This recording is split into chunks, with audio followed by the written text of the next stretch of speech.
Henry and the Flagpole. All the engines on the island of Sodor were very excited.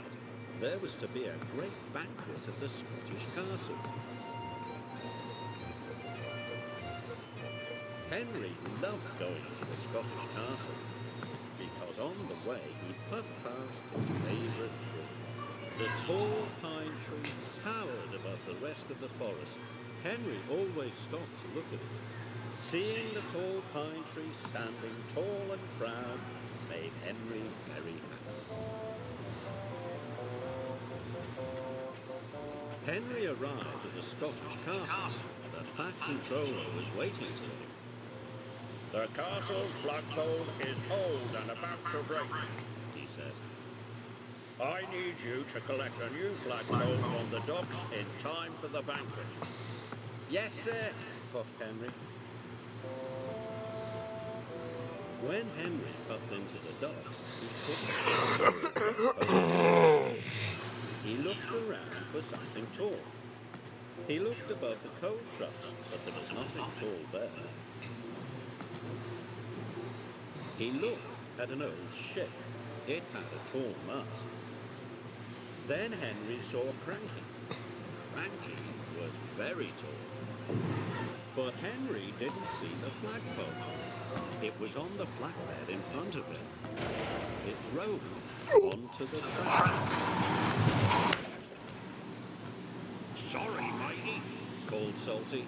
"I didn't expect to see the flagpole down there," puffed Henry.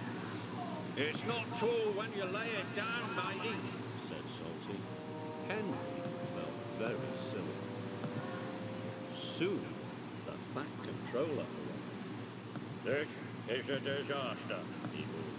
"The Scottish castle will not look the same without its flagpole." Henry was very sad. It was all his fault. "Maybe seeing the tall pine tree will cheer me up," Henry huffed.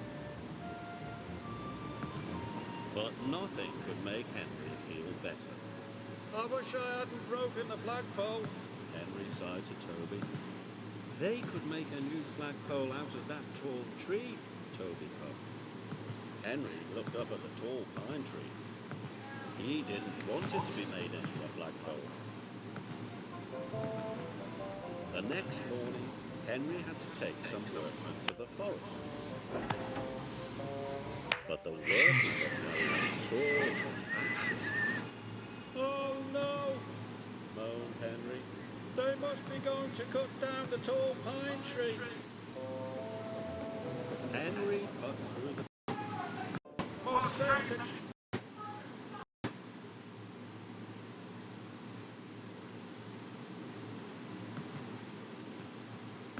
Through the countryside. "Must save the tree! Must save the tree!" he puffed. Then Henry had an idea. He didn't take the workmen to the forest. He had to look for a new flagpole. Henry saw some children waving flags, but those flags were much too tiny to have flagpoles. There was a flagpole holding up a windsock at the airfield, but that flagpole was much too short.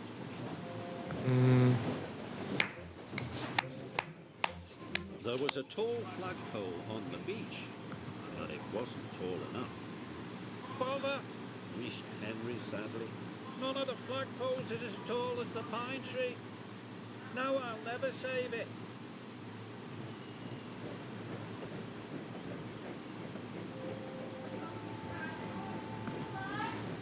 That evening, the fat controller came to see Henry at the sheds. "Henry, those workmen had a very important job to do. You have caused confusion and delay," the fat controller said sternly. "Tomorrow, you will collect coal, and Edward will take the workmen to the forest." The next day, Henry was collecting the coal when Tom told him. "I can't find another flagpole," moaned Henry. "I've looked everywhere." "Sometimes the thing you want is somewhere you wouldn't think to look," puffed Thomas, sneaking away. So Henry set off to go where he wouldn't think. to look, but he couldn't see a flagpole in the canfield. Then Henry looked in the orchard, but only Trevor was there. "Hello, Henry." "You're very nice, Trevor," puffed Henry, "but you wouldn't make a very good flagpole."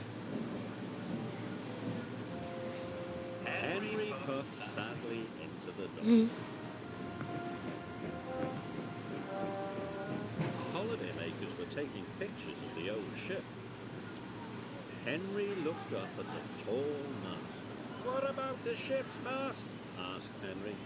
"It's to be chopped up and used for firewood, me auntie," said Salty. "But it'll be perfect for the castle flagpole," Henry chuffed. "Then you'd best take it quickly, matey," said Salty. Cranky soon lowered the mast onto the flatbed. And Henry raced off to the forest. He had to get to the tree before they cut it down.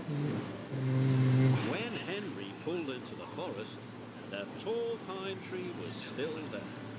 And so was the Fat Controller. "Please don't cut down the tall pine tree, sir," chuffed Henry. "I think this ship's mast would make a very good flagpole." Mufasa. "I would never cut the tall pine tree down," said the Fat Controller. "The workmen are only here to collect some firewood. We always have a roaring fire at the Scottish Castle banquet." Henry was so happy it made his axles tingle. That night the flag was hoisted on the old ship's mast. It looked wonderful. Henry thought it was the nicest thing he had ever seen, except for the tall pine tree.